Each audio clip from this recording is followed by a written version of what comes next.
Hello दोस्तों, नमस्कार। आपका भाई, आपका साथी, आपका अपना राम निरंजन जोशी। राम राम सा, जय हिंद, वंदे मातरम, आपके सैल्यूट। दोस्तों, जिस प्रकार से हमारे भारतवर्ष के अंदर 1 जुलाई 2024 से 3 नए आपराधिक कानून, भारतीय न्याय संहिता, भारतीय नागरिक सुरक्षा संहिता और भारतीय साक्ष्य अधिनियम लागू हो गए। दोस्तों, भारतीय न्याय संहिता 2023 बीएनएस में 356 धाराएं, बीएनएस में 356 धाराएं हैं। भारतीय नागरिक सुरक्षा संहिता 2023 बीएनएसएस 533 धाराएं और भारतीय साक्ष्य संहिता 2023 बीएसए 170 धाराएं शामिल है इसमें। दोस्तों, इन 3 नियमों के आने से पुलिस प्रभावशाली होगी। 90 दिनों में चार्जशीट का प्रावधान है, 90 दिन की पुलिस रिमांड का प्रावधान है, 1100 दिन में सज़ा, कुछ छोटे अपराध में सामाजिक सार्वजनिक सेवा का सज़ा के रूप में प्रावधान है। धारा 150 पुलिस राज जबरदस्त धारा अघोषित आपातकाल से भी अधिक खतरनाक है। नया कानून, नई व्यवस्था। कहने का तात्पर्य यह है कि नया कानून राजद्रोह के अपराध को पूरी तरीके से निरस्त करता है। हालांकि इसमें राज्य के विरुद्ध अपराध का प्रावधान है। इसमें धारा 150 भारत की संप्रभुता, एकता और अखंडता को खतरे में डालने वाले कृत्यों से संबंधित है। भारत कोई संप्रभुता या अखंडता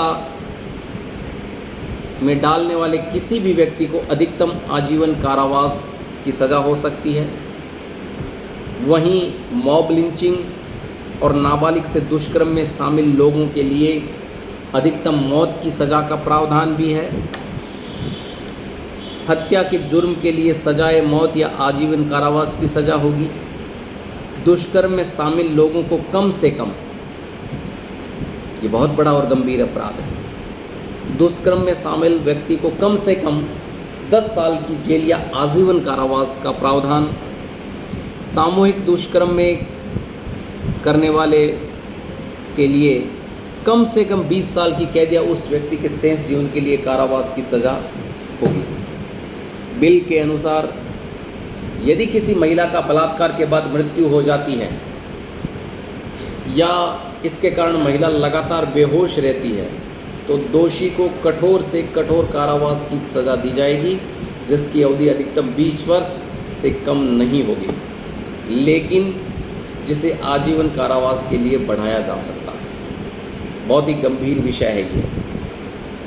मैं सम्मान करता हूँ इस कानून व्यवस्था का, जिन्होंने इतनी अच्छी कानून की व्यवस्था की है, जिससे लोगों में डर होगा, और जहाँ डर नहीं होता वहाँ अपराध पनपते हैं।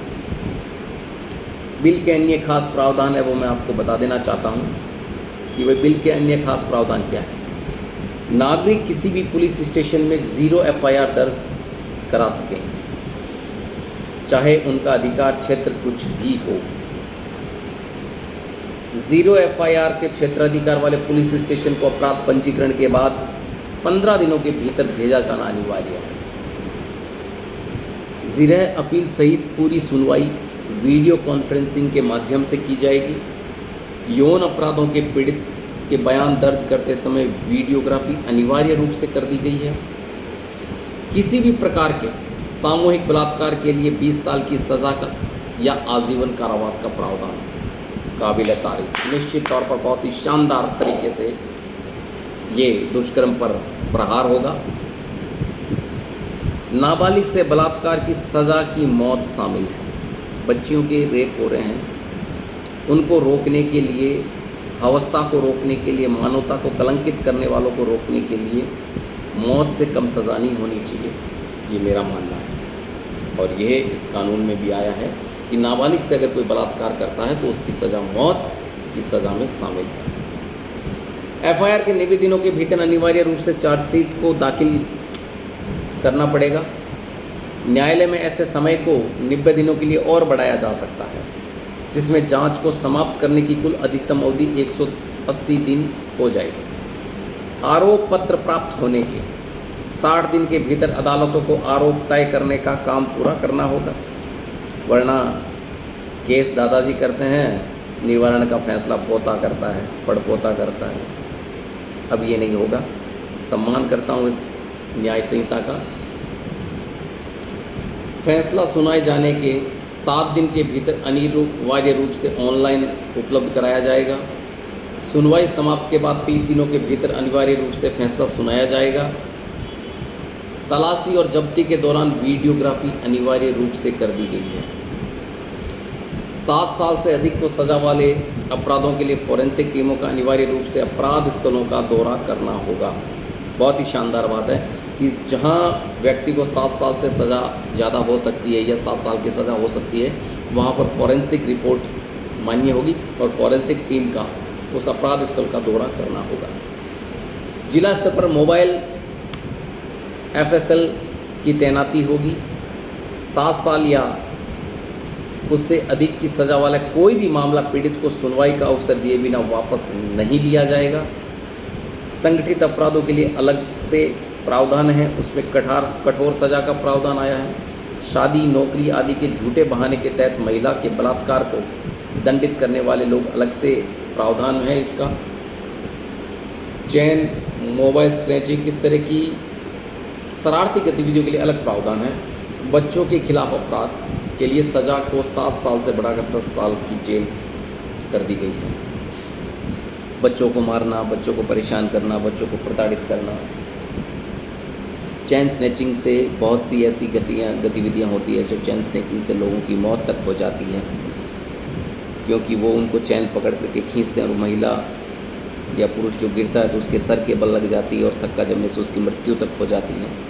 तो उसके लिए अच्छी व्यवस्था की गई है इन लोगों के द्वारा। मृत्युदंड की सज़ा को कम से कम करके अधिकतम आजीवन कारावास में बदला जा सकता है। आजीवन कारावास की सज़ा को कम करके अधिकतम 7 साल के कारावास में बदला जा सकता है और 7 साल की सज़ा को 3 साल में कारावास में बदला जा सकता है, इससे कम नहीं हो सकता। नए भारत का निर्माण हो रहा है, बहुत ही अच्छी बात है। इसमें किसी भी अपराध में शामिल होने के लिए जब्त किए गए वाहनों की भी वीडियोग्राफी अनिवार्य होगी। यानी कुल मिला के साक्ष्य बिल्कुल होने चाहिए। साक्ष्यों के बिना हम उसे किसी प्रकार से प्रस्तुत नहीं कर सकते, इसलिए ये चीज़ अच्छी हुई है। यानी कहने का तात्पर्य यह है कि 1860 में अंग्रेज़ों द्वारा बनाए गए काले कानून और गुलामी के प्रतीक इंडियन पेनल कोड CRPC और इंडियन एविडेंस एक्ट खत्म हो गए। आज से यानी 1 तारीख से भारतीय न्याय संहिता BNS, भारतीय नागरिक सुरक्षा संहिता BNSS और भारतीय साक्ष्य अधिनियम BSA शुरू हो गया है। और उसके बाद में 30 जून यानी 2024 को आधी रात से जो भी मुकदमे दायर हुए हैं वो सभी इन तीनों न्याय संहिता के सहित हुए हैं, उनके अनुसार हुए हैं, इनके नियमों को ध्यान में रखते हुए किए गए हैं। अब साक्ष्य जुटाने में वीडियोग्राफी का जो प्रयोग होगा वो अदालत में मान्य होगा। नए कानून का हम स्वागत करते हैं और करना भी चाहिए हम लोगों को, क्योंकि नया कानून नए भारत के विकास के लिए शानदार पहल है। यानी कहने का तात्पर्य यह है कि शासन विधि और आपराधिक न्याय प्रणाली में एक नए युग का हमारे भारतवर्ष के अंदर आरंभ हुआ है। क्रूर अंग्रेजी शासन द्वारा दमन और दंडात्मक उद्देश्यों की पूर्ति हेतु बनाए गए आपराधिक कानूनों को समाप्त कर दिनांक 1 तारीख से यानी 1/7/2024 से, दिनांक नोट कर लेना, 1/7/2024 से। ये कानून तो 1 साल पहले पारित हो गए थे, मगर इनको लागू अब किया गया है। भारतीय नागरिक सुरक्षा संहिता, भारतीय न्याय संहिता और भारतीय साक्ष्य अधिनियम प्रभावी होने पर मुख्यमंत्री निवास पर आयोजित गृह विभाग यानी विधि विज्ञान की बैठक को संबोधित करके वीडियो कॉन्फ्रेंस के माध्यम से राज्य के हजारों पुलिसकर्मियों, CLG सदस्यों, सुरक्षा सखी, ग्राम रक्षक और पुलिस मित्र इनसे जुड़े और इन सब को इन नए कानूनों के बारे में जानकारी दी गई है। कानून व्यवस्था में नीति, नियत और न्याय को प्रतिस्थापित करने वाले तथा देशवासियों को गुलामी की निशानी से मुक्ति दिलाने वाले इन कानून की प्रभावी रूप से आदरणीय प्रधानमंत्री श्री नरेंद्र मोदी जी और केंद्रीय गृह मंत्री अमित शाह जी का जो सामूहिक प्रयास रहा, उसके लिए देश आपका आभारी और ऋणी रहेगा। तारीखों का दौर खत्म हो जाएगा। देश 1872 व 1860 में अंग्रेजों द्वारा बनाए गए दंडात्मक जो कानून था, उससे हम भारतवासी आज मुक्त हो गए हैं। एक गुलामी का जो हम पर एक टैग था, उससे भी हम एक और हमने टैग हटा दिया है। और उसके बाद में FIR दर्ज करने से लेकर फैसला सुनाने तक की समय सीमा है वो तय कर दी गई है। यानी आप जब FIR दर्ज होगी, उससे लेकर के समय जो आपको कानून के अंदर डिसीजन आने वाला है, उसकी समय सीमा तय कर दी गई है। इलेक्ट्रॉनिक साक्ष्य अब कानून का हिस्सा होंगे। देश में पहली बार आतंकवाद को परिभाषित किया गया है। आज तक देश में आतंकवाद परिभाषित नहीं था, लेकिन अब देश में आतंकवाद को परिभाषित कर दिया गया है इन कानूनों के माध्यम से। राजद्रोह की जगह देशद्रोह का मामला होगा। राजद्रोह अलग होता है। राजद्रोह का मतलब ये होता है कि इन पर हम क्रूर शासन कर रहे हैं, मगर देशद्रोह का मतलब ये होता है कि हम सामूहिक रूप से हैं और सामूहिक तौर पर इन लोगों पर जांच होने के पश्चात इन्हें दंड की व्यवस्था की गई है। मॉब लिंचिंग हुई तो आजीवन कारावास हो जाएगा। मैं आपको शॉर्ट शब्दों में समझा देता हूँ। पीड़ित कहीं भी FIR दर्ज करा सकेंगे। जांच की डेवलपमेंट रिपोर्ट भी मिलेगी आप लोगों को। तलाशी और जब्ती, इन दोनों की वीडियो रिकॉर्डिंग अनिवार्य कर दी गई है। स्टेट गवर्नमेंट एक तरफा केस वापस नहीं ले सकती। पीड़ित का पक्ष सुनना ज़रूरी हो गया है। FIR, केस डायरी, चार्जशीट और जजमेंट सभी डिजिटल होंगे। यानी आप FIR, केस की डायरी, चार्जशीट और जजमेंट ये सभी डिजिटल हो जाएंगे। आप इनको देख सकते हैं कहीं पर भी बैठकर। शिकायत मिलने के 3 दिन में दर्ज FIR हो जाएगी। 3 से 7 साल की सज़ा में 14 दिन में जांच पूरी करनी होगी। समझ रहे हो ना मैं क्या कहना चाह रहा हूँ। उसके बाद में छोटे अपराधों में जल्द निपटारे के लिए समरी ट्रायल, छोटी प्रक्रिया में निपटारा का प्रावधान है। 35 जगह टाइमलाइन जोड़ी गई है। आपराधिक टाइमलाइन यानी आपराधिक का जो ट्रायल है वो तेज होगा। ट्रायल पूरा होने के बाद अदालत को 30 दिन में फैसला सुनाना होगा। और ये सभी बदलाव मोदी जी ने ही किए हैं। और मैं चाहता हूँ कि भारत को गुलामी से मुक्त करने और भारत को मजबूत बनाने में जो भी फैसले लें मोदी जी और उनकी भाजपा सरकार, उन सब का हम स्वागत करते हैं। इसी के साथ मैं अपने शब्दों की विदा लेता हूँ।